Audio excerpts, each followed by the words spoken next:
마나임 설렘축제에 오신 여러분들을 진심으로 환영합니다. 환영하고 또 환영합니다. 우리 서로에게 잘 왔다고 환영한다고 우리 박수로 한번 인사할까요? 잘 오셨습니다. 잘 오셨습니다. 잘 오셨습니다. 네, 이번 설렘축제의 주제는 온나이죠. 뒤에도 이렇게 이쁘게 꾸며 놓으셨는데 온나이죠. 온나입니다. 온나가 혹시 어떤 뜻인지 아시나요? 예.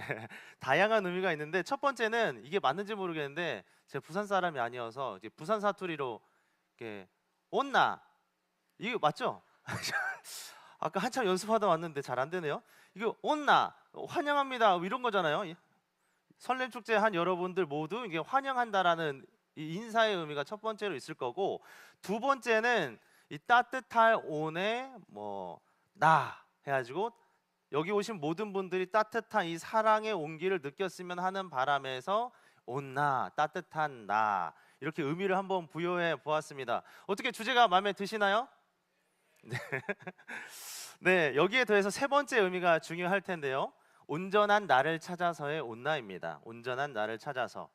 원래의 나, 내가 어떤 존재였는지를 한번 생각해 보자는 의미에서 온나, 온전한 나를 찾아서의 온나.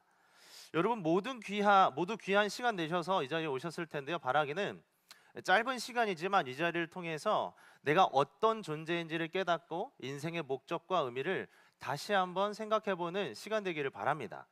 먼저 한번 사진을 보겠습니다. 사진 한 장 보시면 어떤 사진인 것 같습니까? 어떤 사진인가요? 사진의 배경이 어디인가요? 산이죠. 한 사람이 산을 오르고 있습니다. 그런데 그냥 오르지 않고 지게에 짐을 가득 싣고 올라가고 있죠. 여러분 사진과 같이 짐을 한가득 안고 등산하는 사람을 본 적이 있으신가요? 있으신가요? 짐 상자 안에는 아마도 라면, 빵, 과자, 음료수 등등 각종 먹을거리들이 담겨 있을 겁니다. 이렇게까지 무거운 짐을 지고 힘들게 산을 올라가는 목적이 무엇일까요? 뭔가 목적이 있겠죠. 물건을 팔기 위해서입니다. 아마도 이 사람은 장사를 목적으로 자신의 짐을 산 정상까지 가져갈 거예요. 사진에서 사람이 이고 가는 짐은 감히 그래서 인생의 짐이라 말할 수 있습니다. 힘들고 어려워도 생존을 위해 정상에 올라가서 장사를 해야 하는 피할 수 없는 짐이고, 고통스러워도 주어진 삶을 살아가기 위해서 꼭 져야만 하는 짐입니다. 그래서 그가 짊어진 인생의 무게는 우리의 것이기도 합니다. 그 누구도 예외 없이 우리는 저마다 다양한 무게의 짐들을 안고 살아가기 때문이죠. 그것은 취업, 직장, 건강의 짐일 수도 있습니다. 그리고 연애와 결혼의 짐 또는 가족 부양의 짐 등등 다양할 거예요. 인생의 무게들입니다. 그렇다면 이 짐들을 해결하려면 어떻게 해야 할까요? 여러분은 어떻게 이 짐들을 해결하고 계십니까? 일단 짐을 내려놓아야 할 겁니다. 그래야 가벼워지겠잖아요. 이를 위해서 일반적으로 사람들은 열심히 노력해요. 열심히 노력해서 산 정상에 올라가려 합니다. 왜 정상에 올라가려 합니까? 그곳에 도착해야, 인생의 정상에 올라서야 비로소 짐을 내려놓을 수 있다 여기기 때문이에요. 그래서 정상을 정복하기 위해서 사람들이 어떻게 살아가죠? 인생의 등산로를 열심히 달려갑니다.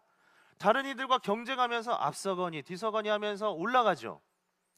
정상에 등극하면은 남들보다 돈을 많이 벌면 또는 좋은 배우자를 만나 결혼하면 인생의 문제를 한꺼번에 해결할 수 있겠다 여기면서 부지런히 살아갑니다. 그러나 여러분, 인생을 살면서 우리가 깨닫는 것이지만 이렇게 노력만으로, 열심만으로 인생의 문제가 해결이 되던가요? 해결이 되던가요? 그렇지 않죠. 삶은 생각보다 복잡하기 때문입니다. 예측 불가능한 변수들이 너무 많아요. 이것은 여러분들이 인생을 살면서 경험하고 계시기에 더 잘 아실 거라 생각합니다. 열심히 노력해서 취업했고요, 또 재취업했어요.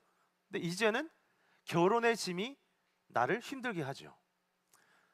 열심히 준비하고 노력해서 결혼에 성공했습니다. 그런데 이제는 관계의 갈등, 경제적인 어려움, 건강의 문제 등이 발생을 합니다.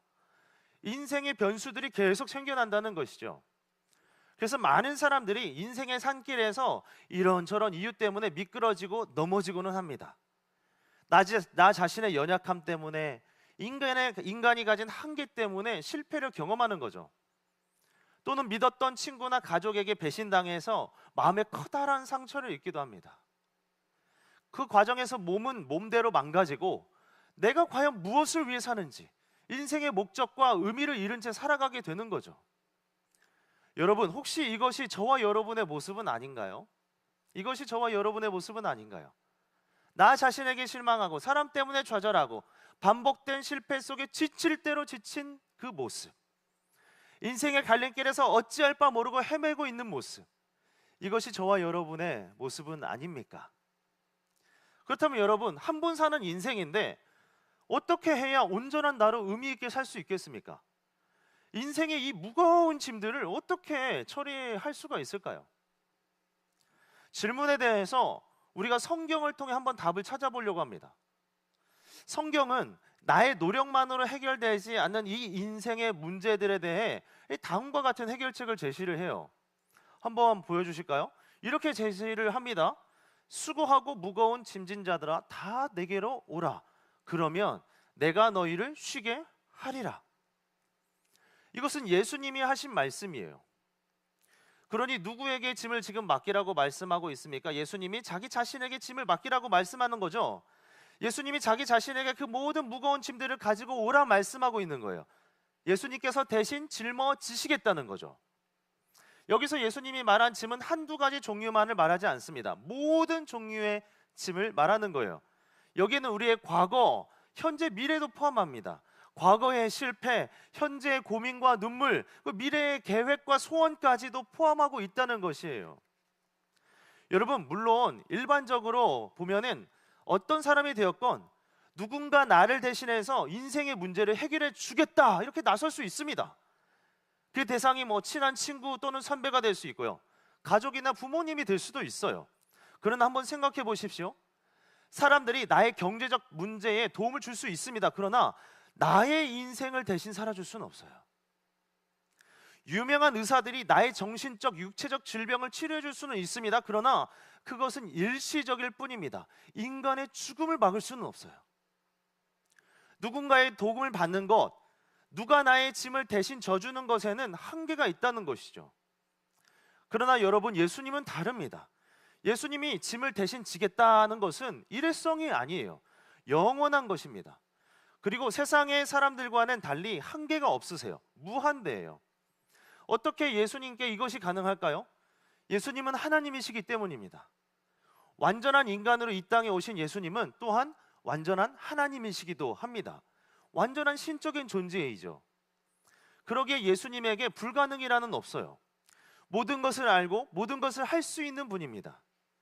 완벽한 신적인 존재, 이 예수님이 완전한 인간으로 이 땅에 오셔서 우리가 가지고 있는 인생의 모든 무거운 짐을 대신 하겠다고 이렇게 말씀하시는 거예요. 이렇게 말씀하시는 거죠. 나에게 오기만 해라. 나에게 짐을 맡긴다 말만 해라. 그러면 내가 너희 모두에게 온전한 쉼을 주겠다. 인생의 모든 무거운 짐을 내가 대신 지고 가겠다. 이렇게 말씀하고 있습니다. 여러분, 이것은 우리의 노력과 우리의 어떠함과 상관없이 그냥 주겠다는 거예요. 우리의 성공, 실패와 여부와도 관계가 없습니다. 세상은 성공하는 7가지 사람들의 습관, 이런 거에 집중하지만은 예수님은요, 실패한 사람들, 오히려 눈물과 한숨 속에 살아가는 사람들에게 관심이 더 많으세요. 예수님은 우리와 똑같은 모습으로 우리와 고통 속에 함께 하시면서 인생의 모든 짐을 대신하기를 원합니다. 여기에는 또한 차별이 없습니다. 예수님은 사람을 차별해서 대하지 않으세요. 가난한 자나 부자나 공부 잘하는 자나 못하는 자나, 건강한 자나 건강하지 못한 자나, 모든 사람에게 차별 없이 구원을 선물로 주기를 원하세요. 단 하나, 선물을 받기 위한 조건이 있죠. 단 하나의 조건이 있지만 아주 중요한 조건, 무엇일까요?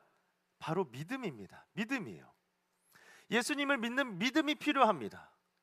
나의 짐을 대신 해결해 주겠다 말씀하신 이 예수님을 믿는 믿음이에요. 예수님이 진짜로 해결해 줄 수 있을 것이다 믿는 믿음이 있어야 합니다. 그리고 진심을 담아서 고백하는 것이 중요하죠. 예수님, 나를 도와주세요. 나의 구원자가 되어 주십시오. 나의 모든 인생의 문제, 죄의 문제까지도 해결해 주세요. 솔직하게 고백하는 게 필요해요. 그럴 때 예수님을 믿는 믿음으로 도움을 요청할 때 구원이 선물처럼 주어진다는 거예요. 성경은 믿음을 통해 구원이 주어진다, 이거 아주 중요하게 말을 합니다. 이런 말씀도 있습니다. 이렇게 보면요, 주 예수를 믿으라. 그리하면 너와 내 집이 구원을 받으리라. 주 예수를 믿으라. 그리하면 너와 내 집이 구원을 받으리라. 너와 내 집이 구원을 받는다고 했습니다. 이것은 더 나은 삶을 보장한다는 말이 아니에요. 그 정도 차원이 아닙니다. 이전과 완전히 다른 거예요. 지금까지 경험해보지 못한 세계로 인도해 주시겠다는 거예요. 여러분, 예수님을 믿는 믿음은 우리를 새로운 세상으로 인도합니다. 믿음은 인생의 고난에서 우리를 구원하고 온전한 쉼을 누리게 합니다. 예수님을 믿는 믿음은 세상의 경쟁, 끝이 보이지 않는 노력에서 우리를 자유롭게 하고 비로소 온전한 나로 의미 있는 인생을 살게 하는 거예요. 예수님을 믿는 믿음은 이전과 완전히 다른 삶을 살게 합니다. 그런 의미에서 예수님과 한 여자에 관한 이 성경의 에피소드를 소개하려고 합니다. 이 여자는 사마리아 민족 출신이로요, 가나라는 도시에서 살고 있었습니다. 이해하기 쉽게 사마리아 여자를 한번 부르겠습니다. 이 사마리아 여자는 일찍이 남자를 만나 결혼했어요. 결혼에 성공한 거죠. 그러나 결혼 생활은 길지 않았습니다. 짧은 결혼 생활을 뒤로하고 이혼하게 돼요. 이혼의 사유는 정확히 몰라요. 그러나 이혼은 그녀의 인생에 돌이킬 수 없는 상처를 남겼을 겁니다. 여러분, 그 누구도 인생의 불행, 상처를 원하는 사람은 없어요.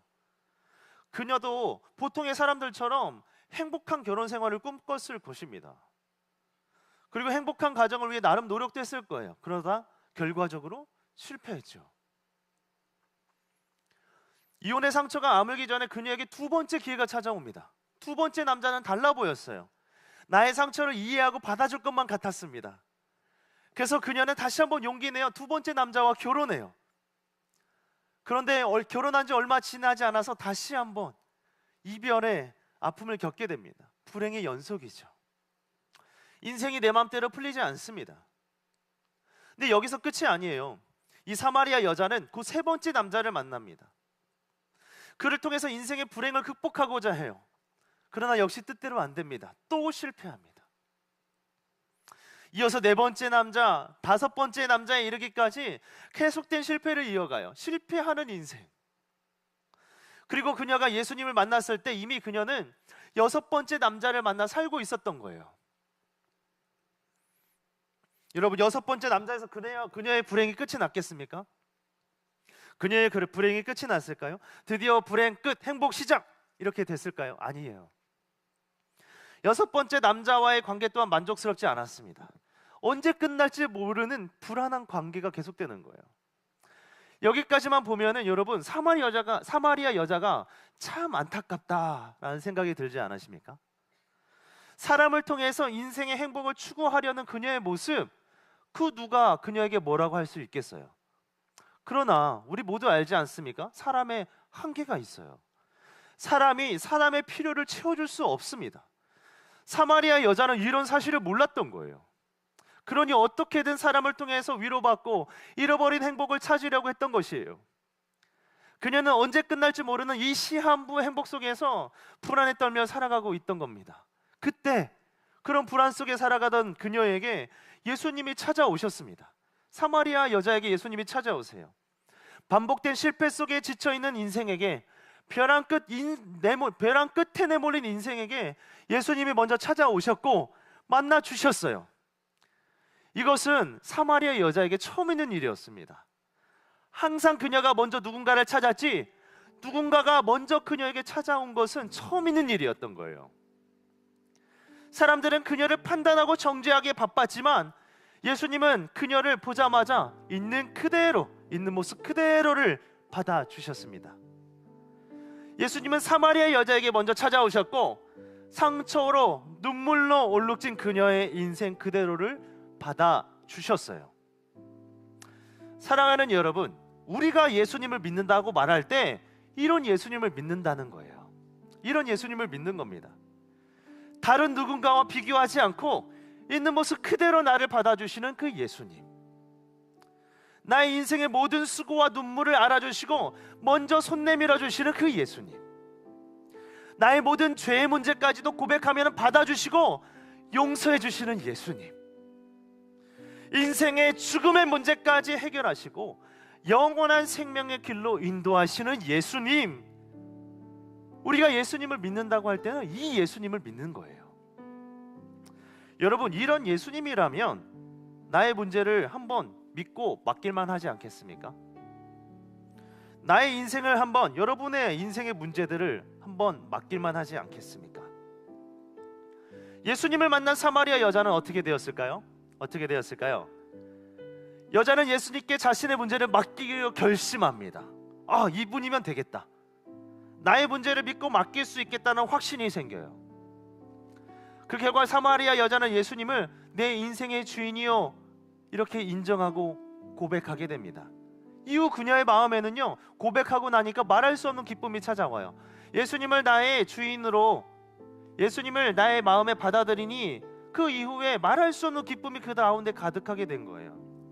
여러분, 이것은 사람이 줄 수 있는 기쁨이 아닙니다. 차원이 다른 신적 기쁨이에요. 신적 기쁨. 사마리아 여자는 예수님을 믿고 나니, 예수님을 인생의 주인으로 고백하고 나니 그제서야 온전한 나로, 자유로운 나로 살게 되었던 겁니다. 사랑하는 여러분, 저는 이 자리에 계신 여러분 모두가 이 예수님을 믿었으면 좋겠습니다.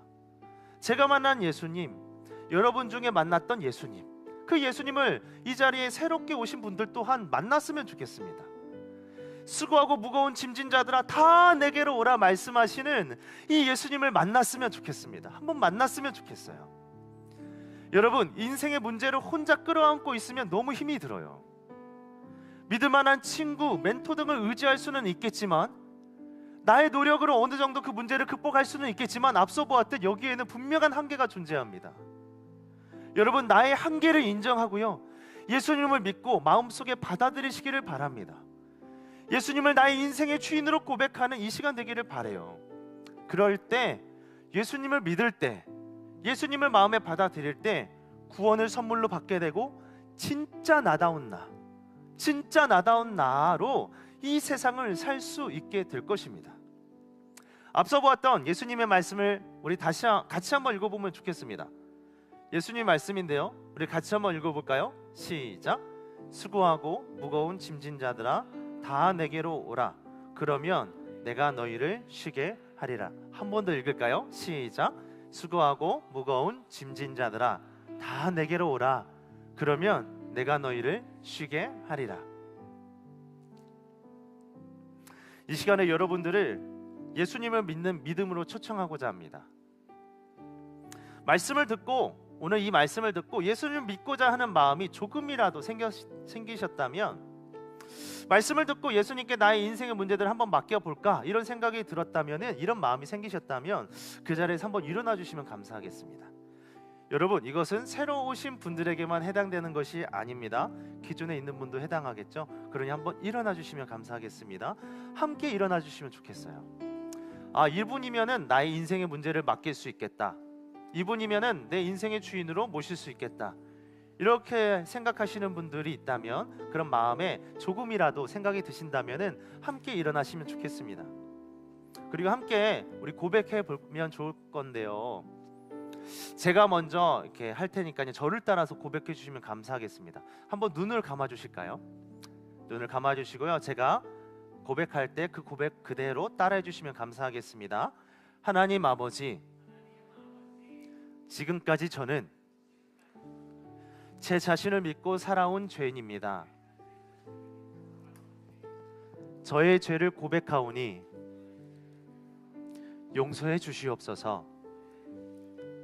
예수님이 저의 죄 때문에 십자가에 죽으시고 부활하신 것을 믿습니다. 지금 이 시간 제 마음의 문을 엽니다. 예수님이 제 마음에 들어오셔서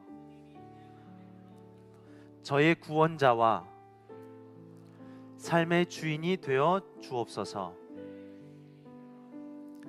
이제부터 저의 삶을 인도해 주옵소서. 예수님의 이름으로 기도합니다. 아멘.